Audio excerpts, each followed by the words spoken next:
Welcome to round 1. We are on the draw with a creature light hand, but we can sensory deprivation something and then follow it up with divination. Our mana is good, so I'm not going to mulligan. Let's see what our opponent brings to the battlefield here.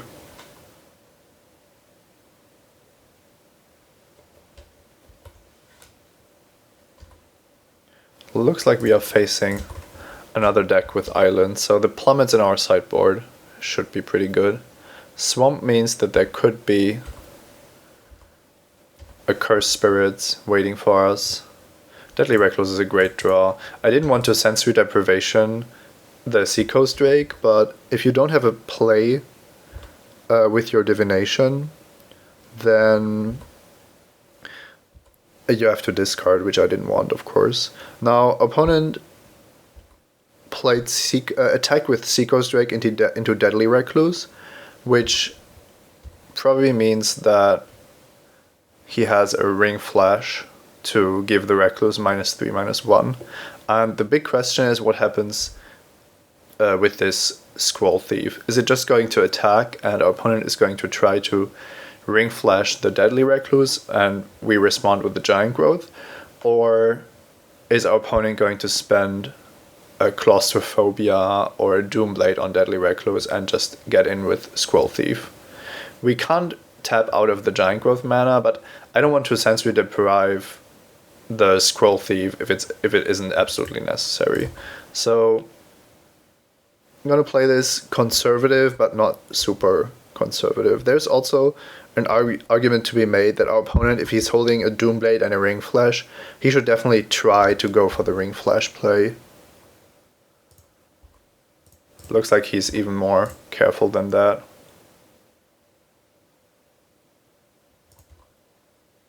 Okay, maybe my read was just wrong.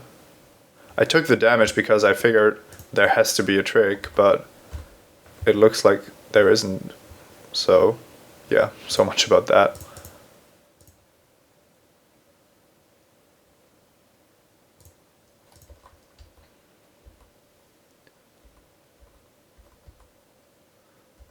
It isn't even a good bluff to attack your Seacoast Drake into Deadly Recluse because... Okay, yeah, that's a bit better. We could prevent our opponent from drawing a card here, but I like just playing the Wall of Frost. I think I want to... Well, I could have prevented the card by Giant Growthing my Deadly Recluse, but that's not good against the Quark Sickness, I think.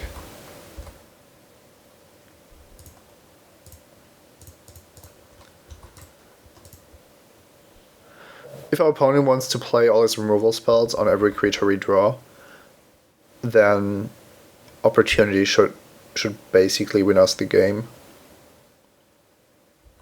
There's a Warden of Evo's Isle, which isn't a big problem. We do a Rumbling Bailout. I think I'm just going to play this. There's no reason to Opportunity at this point. And we could actually sensory deprive the Warden of Evo's Isle just to not take damage here. We have quite a lot of other cards left. And we want to Opportunity without discarding, so...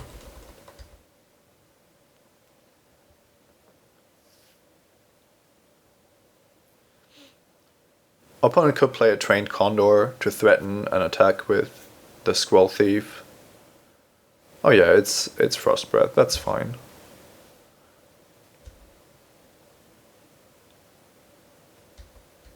If we draw a creature, I think I'm just going to play it. And otherwise I might be forced to kill the Scroll Thief. Messenger Drake. Yeah, let's just see if that resolves. Essence Scatter would be awesome here for our opponent. And he has it. Yeah, that's good.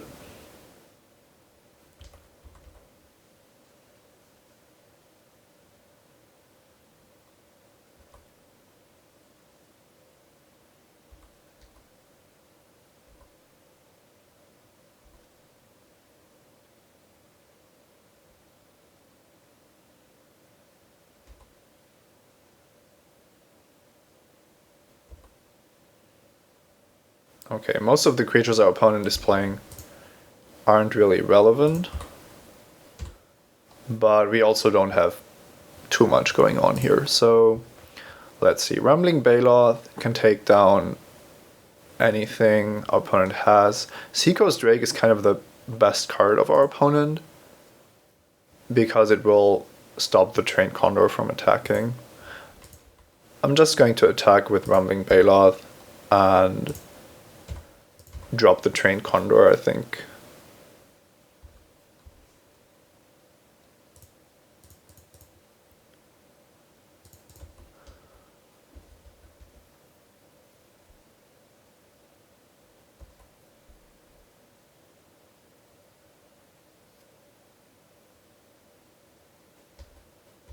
Okay, that's fine. The Warden gets sacrificed.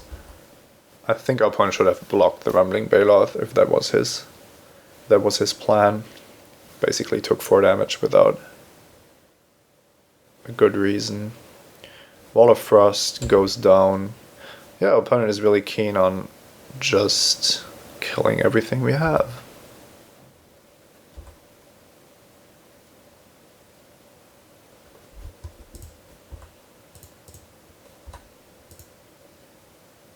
Now, this Giant Growth has to resolve, otherwise we are looking to be in real trouble. Oh my god. That was a turn where our opponent played Liturgy of Blood, Quark Sickness, and Doomblade.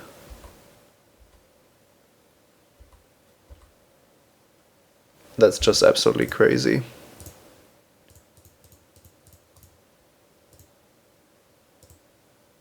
And sadly we can't play anything to stop the Scroll Thief from dealing another point, so our opponent is getting 1 more card out of the deal.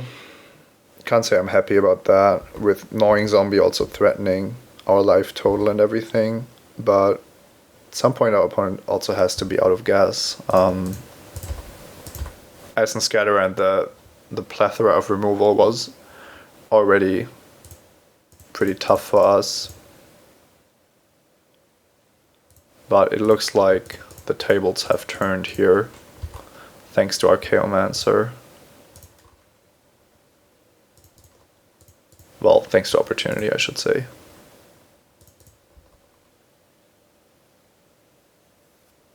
We can keep in mind that killing Scroll Thief should be high on our list.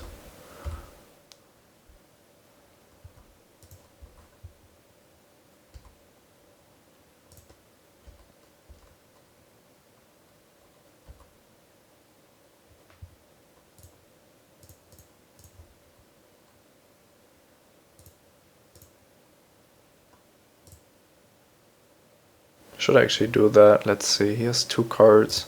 Yeah, I think that's a reasonable line. I think this is the point where he is least likely to have something.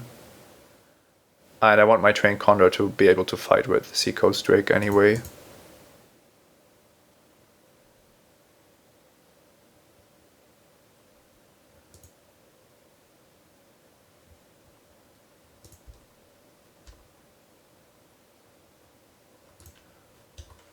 And now we are on 9, our opponent has 2 creatures. It's threatening us a little bit with the Gnawing Zombie, but we are far ahead in the race.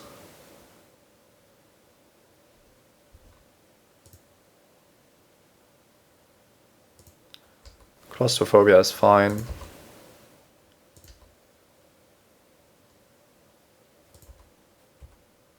And we are also not close to dying here, so I'm just going to draw some more cards. And by dying I mean milling ourselves out.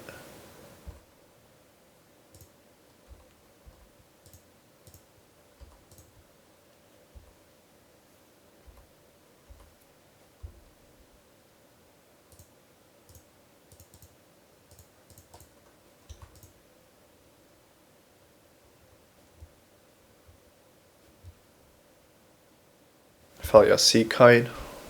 Declined to trade with Trained Condor, interestingly enough. Maybe he thought that he could get in for some damage. If we don't drop the Messenger Drake, that's actually true. Blightcaster, that's a good card.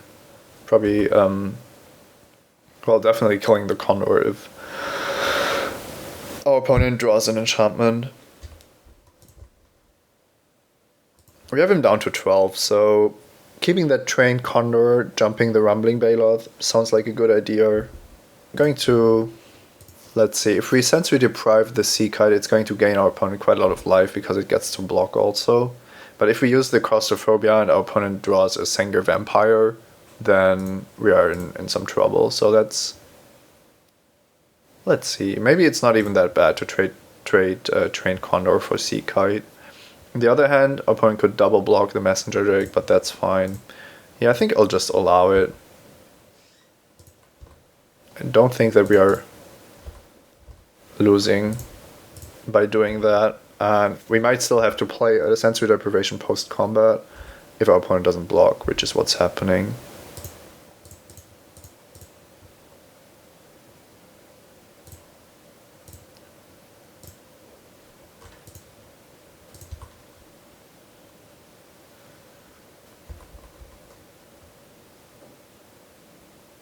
Now that way we can give the Rambling Baloth flying next turn, which should be good for something. We are going down to 8, but we are pretty far away from dying to Gnawing Zombies triggers.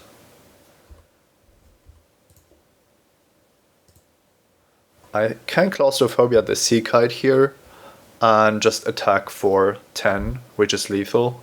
I think I'm just going to do that. It's kind of a waste because I already put the deprivation on there. But if our opponent doesn't have anything, he's just dead now.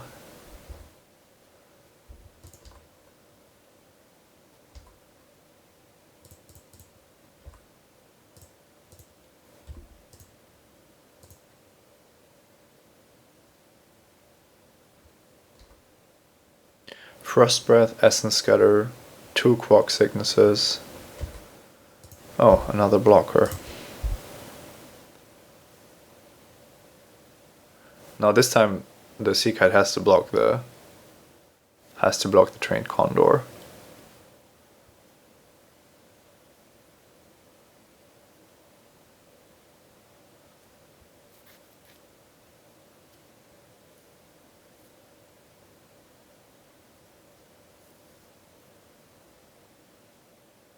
No, opponent has a great deck. I still think that opportunity is what really breaks this matchup, and now that we know what our opponent has, we can play a lot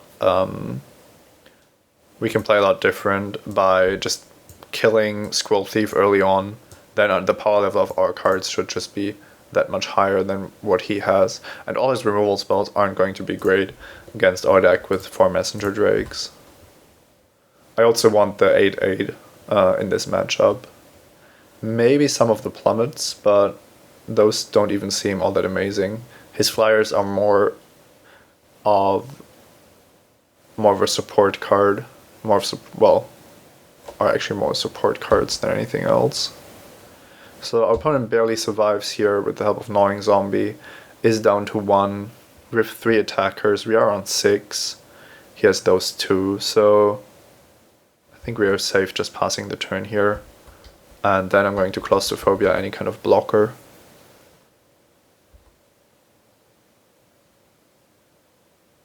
Okay, that was an exciting game against the all removal deck.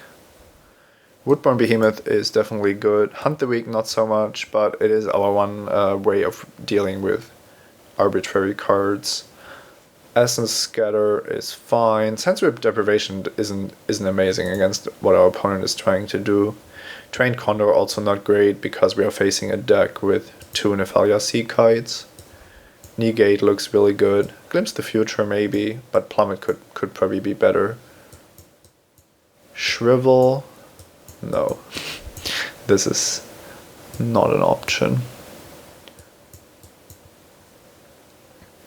I like the Behemoth. I think against the deck with so much removal, we need all of our late game cards to be in full effect. And we have enough blockers for a card like Scroll Thief, and our opponent has shown willingness to just kill everything we have just to get the Scroll Thief going, which I don't agree with, but I can understand why our opponent did it. So I think we just take out the cards that are really bad against his 2/3 flyers, Warden of Evil's L and the 2 Trained Condors. We can still, Trained Condors also being awful against Scroll Thief. We can still attack with our ground creatures without the help of the Condor, because our the opponent's best creatures are flyers anyway, so it doesn't really matter that if we give our creatures flying or not.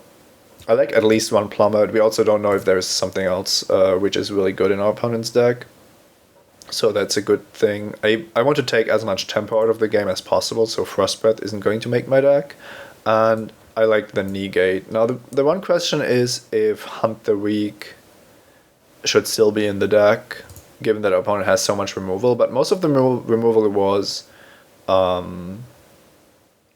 sorcery speed. So I kind of like just keeping that in as a really powerful card. I'm not sure about the Giant Growth. Maybe the Giant Growth should be a Plummet also. Yeah, I don't want to run into the Doomblade like I did last game. So last but not least, I'm going to take out one more island and put in one more forest. I think we are fine with a 9/8 mana base. And I expect my opponent to play first, even though it would be correct to draw first in my opinion. Let's see how that goes.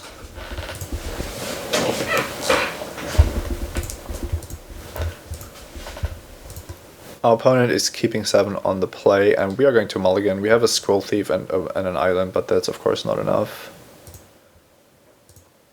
And here we are looking at Sensory Deprivation and a whole bunch of expensive cards. I'm going down to 5. This hand doesn't have an answer to Scroll Thief, but well, there it is. Other than that, I'm happy with how this looks.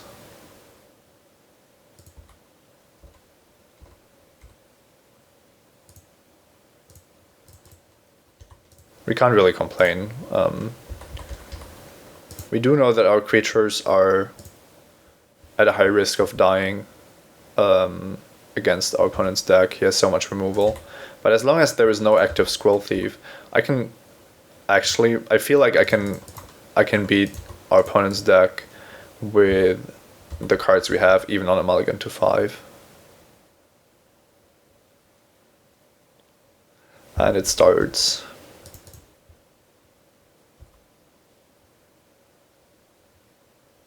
I'm hoping for a forest here, of course.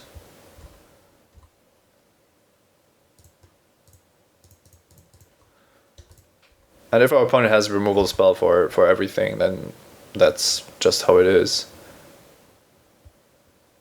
But if he's spending his removal spells just to deal 2 damage, then he isn't generating much tempo. And he isn't spending the mana from Liturgy of Blood, so that's good. Which allows us to drop Messenger Drake.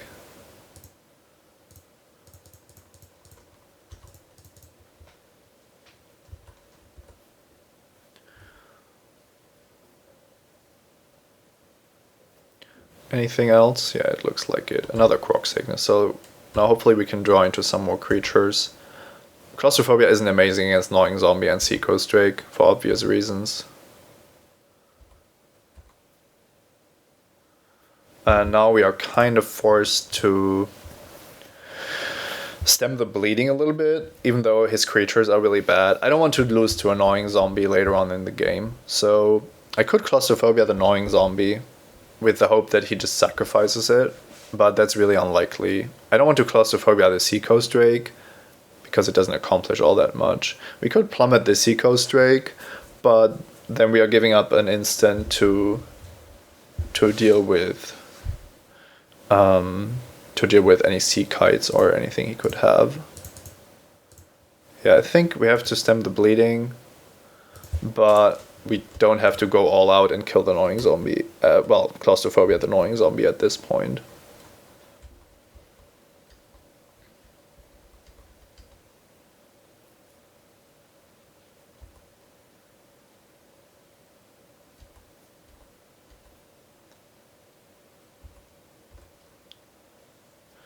A blocker would be nice at some point. I'm going to.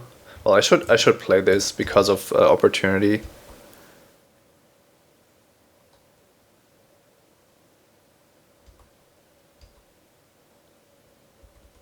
Looks like our opponent is out of gas, which is funny because we mulligan to 5.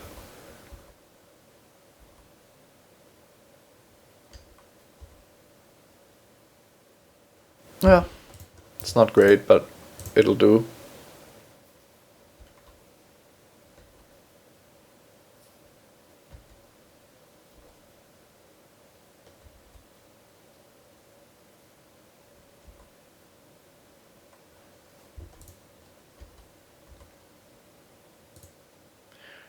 Yeah, let's play that. See what happens. Essence Scatter maybe? No? Nothing? Probably more removal spells, that's what I'm guessing. I might just negate one of them. That negate isn't doing a lot of work right now. Whoa.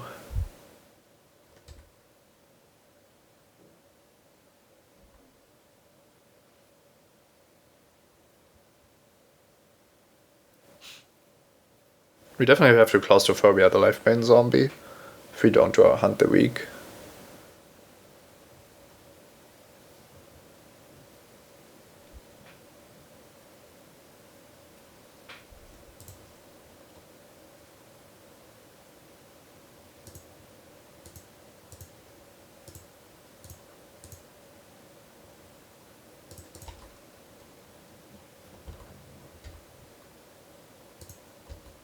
That was a good draw.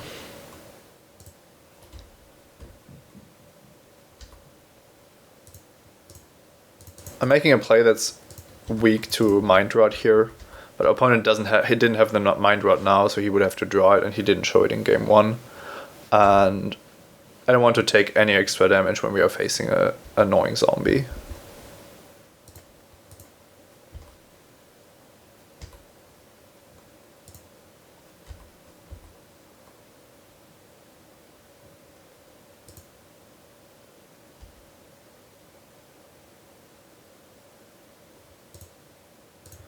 That's a Doom Blade. We already played our negate, so I don't think I need to opportunity in response. On the other hand, I want to opportunity anyway, so I can just do it like this.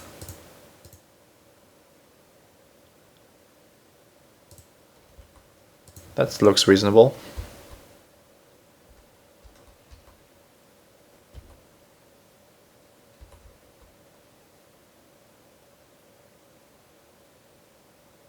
Duress.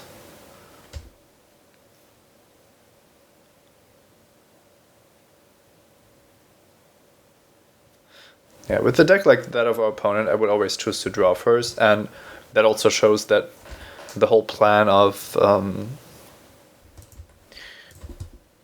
like frost breathing our creatures and everything wasn't really all that great. Let's see if we are allowed to get opportunity back. We are. And then let's see if we can get our 8/8 on the battlefield. We are also.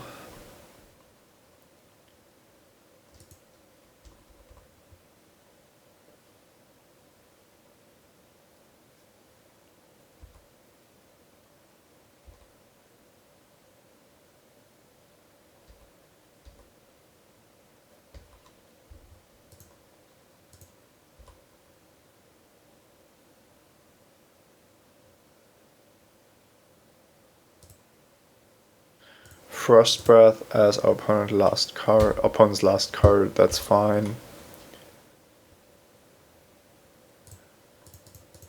So we go Messenger Drake and Hunt the Weak, the annoying zombie, because it's our opponent's best shot of still winning this game.